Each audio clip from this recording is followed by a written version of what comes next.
അതാണ് എനിക്ക് ഏറ്റവും സന്തോഷമുള്ള ഒരു കാര്യം. അതിൻ്റെ ഒരു കവർ ചിത്രത്തിൽ ഒരു ചെമ്പോത്തിരിക്കുന്നത് കണ്ടിട്ടും ആ പേരിൽ ഒരു കൗതുകമൊക്കെ കണ്ടിട്ടാണ് ആളുകൾ ഇത് വാങ്ങിച്ചു തുടങ്ങിയതാണ് ആദ്യം.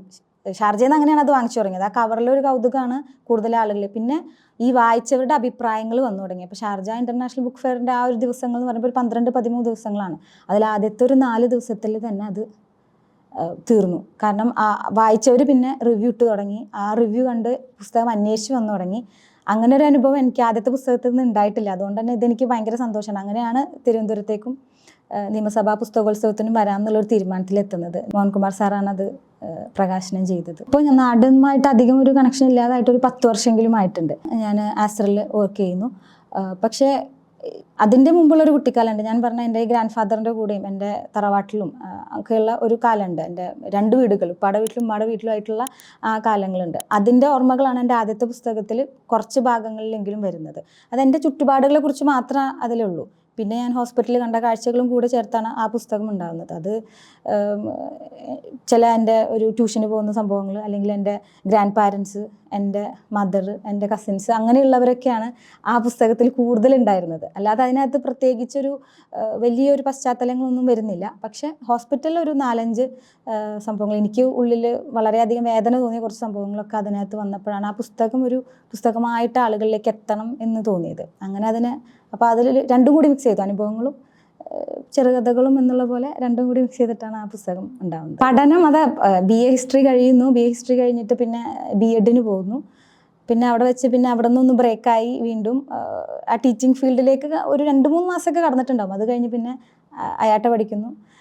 കാലിക്കറ്റ് എയർപോർട്ടിലും ബാംഗ്ലൂർ എയർപോർട്ടിലേക്കായിട്ട് ജോലി ചെയ്യുന്നു. അതിൻ്റെ ഇടയിൽ MA കണ്ടിന്യൂ ചെയ്യുന്നുള്ള ആഗ്രഹം വരുന്നു. വീണ്ടും ഡിസ്റ്റൻസാണ് MA ഹിസ്റ്ററി ചെയ്തത്.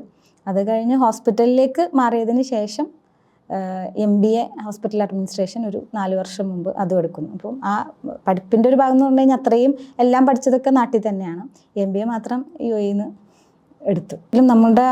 ഞങ്ങളുടെ ആ ഒരു ജനറേഷനിലൊക്കെ, ഞാനൊക്കെ ഒരു 10th പഠിക്കുന്ന സമയത്തൊക്കെ നമ്മൾ കൂടുതലും വായിച്ചിരുന്നത് Madhavikutty, MT sir, Mukundan sir, അങ്ങനെയുള്ളവരുടെ പുസ്തകങ്ങളാണ്. പക്ഷേ അതൊന്നും ഒരിക്കലും എൻ്റെ ഒരു എഴുത്തിനെ സ്വാധീനിച്ചു എന്ന് പറയാൻ പറ്റില്ല. കാരണം അവർക്കൊക്കെ ഒത്തിരി പദസമ്പത്ത് ഉണ്ടെന്ന് എനിക്ക് തോന്നിയിട്ടുണ്ട്.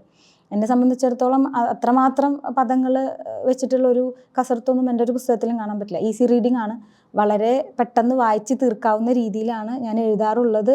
ഇപ്പോൾ ആദ്യമൊക്കെ സോഷ്യൽ മീഡിയയിലാണ് എഴുത്തുണ്ടായിരുന്നത്. അപ്പോൾ എല്ലാവരും ഇങ്ങനെ പറയും, ഇതിനെ പുസ്തകമാക്കിക്കൂടെ, അനുഭവക്കുറിപ്പുകൾ എഴുതിക്കൂടെ എന്നൊക്കെ. അപ്പോൾ എനിക്ക് അനുഭവക്കുറിപ്പുകൾ എഴുതുന്നതിനേക്കാൾ എനിക്കിഷ്ടം ഇത്തരം എന്തെങ്കിലും ഒരു സബ്ജക്റ്റോ ത്രെഡോ കിട്ടി അതിനെ വികസിപ്പിച്ച് എഴുതുക എന്നുള്ളതാണ്. ഈ പുസ്തകം ഉണ്ടാവുന്നത് അങ്ങനെയാണ്. ആദ്യത്തെ പുസ്തകം അങ്ങനെ അല്ലെങ്കിലും ഈ പുസ്തകം ഉണ്ടാവുന്നത് അങ്ങനെയാണ്. അപ്പം വായനയിൽ പുതിയ ആളുകളെ വായിക്കുന്നത് എൻ്റെത് കുറവാണ്. അതുകൊണ്ട് തന്നെ വേറൊരു ആളുടെയും സ്വാധീനം വരാതെ ഞാൻ ശ്രമിച്ചിട്ടുണ്ട്.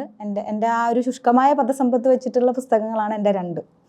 അനുഭവക്കുറിപ്പുകൾ എനിക്ക് എഴുതാൻ സാധ്യമായത് അവിടെ UAE വന്നതിന് ശേഷമാണ്, അവിടെ ചെന്നതിന് ശേഷമാണ്. നമ്മൾ ഒരുപാട് മനുഷ്യരെ കാണാൻ തുടങ്ങി. നമ്മൾ ചിന്തിക്കുമ്പോൾ നമ്മുടെ ചിന്തകളും വളരെ ശുഷ്കമായിരുന്നു എന്ന് എനിക്ക് തോന്നാറുണ്ട്. അത് മാറിയത് ഈ ഹോസ്പിറ്റലിൽ ജോലി കിട്ടിയതിന് ശേഷമാണ്. നമുക്കൊന്നും ഒരു പ്രശ്നങ്ങളും ഇല്ലയെന്ന് ചിന്തിച്ച് തുടങ്ങാൻ ഒരു സമയം എനിക്ക് കിട്ടിയത് അവിടുന്നാണ്. കാരണം ഒത്തിരി മനുഷ്യരെ തൊട്ടു പോകുന്നുണ്ട്. പലതരം ട്രാപ്പിൽ പെട്ട് വരുന്നവരുണ്ടാവാം. പല രീതിയിൽ അവിടെ എത്തുന്ന കുറേ മനുഷ്യരെ അതിലൂടെ തൊട്ട് പോകാൻ പറ്റിയിട്ടുണ്ട്. എനിക്ക് പ്രവാസം എന്ന് പറഞ്ഞു കഴിഞ്ഞാൽ അതാണ്. ഒത്തിരി മനുഷ്യരെ പരിചയപ്പെടാൻ പറ്റുന്നു. ഈ മനുഷ്യരൊക്കെ ആയിട്ടുള്ള ഒരു സഹവാസം, അവരായിട്ടുള്ള സംസാരം, അവരുടെ അനുഭവങ്ങൾ കേൾക്കുക. അത് ചിലരുടെയൊക്കെ അനുവാദം വാങ്ങി എഴുതാൻ ശ്രമിച്ചിട്ടുണ്ട്. ചിലത് നമ്മുടെ മനസ്സിൽ മാത്രം വെക്കാൻ പറ്റുന്ന കുറേ കാര്യങ്ങളാണ്. എന്നാൽ പോലും എനിക്ക് ദുബായിയുടെ ഏറ്റവും ഭംഗിയേറിയ ഭാഗത്തേക്കാൾ നമുക്ക് അവിടെ ഉണ്ടാകുന്ന മനുഷ്യരുടെ കുറേ സ്ട്രഗിൾസിനെ കുറിച്ച് എഴുതാനാണ് ഞാൻ കൂടുതലും ശ്രമിച്ചിട്ടുള്ളത്. ഇപ്പോഴും ഞാൻ അതിലേക്ക് തന്നെയാണ് കോൺസെൻട്രേറ്റ് ചെയ്യുന്നത്. അല്ലാത്തൊരു ഭാഗത്തെക്കുറിച്ച് ആരും പറയേണ്ട ആവശ്യമില്ല. അത് വിസിബിളാണ്, നമുക്ക് എല്ലാവർക്കും അറിയാം ദുബായ് ഇങ്ങനെയാണോ എന്നുള്ളത്. അതിൻ്റെ ഒരു വേറെ വശത്തെക്കുറിച്ച് ആരും അങ്ങനെ അധികം ഡിസ്കസ് ചെയ്ത് കാണാറില്ല. അതിന് പുറത്തേക്ക് കുറച്ചെങ്കിലുമായിട്ട് ഓരോ മനുഷ്യരുടെയും സ്ട്രഗിൾ കാണിക്കണം എന്നുള്ളൊരു ആഗ്രഹമുണ്ട്. അതിന് ബേസ് ചെയ്തൊക്കെയാണ് ഇനി അടുത്തത് എന്തെങ്കിലും എഴുതണം എന്നുള്ള ആഗ്രഹം.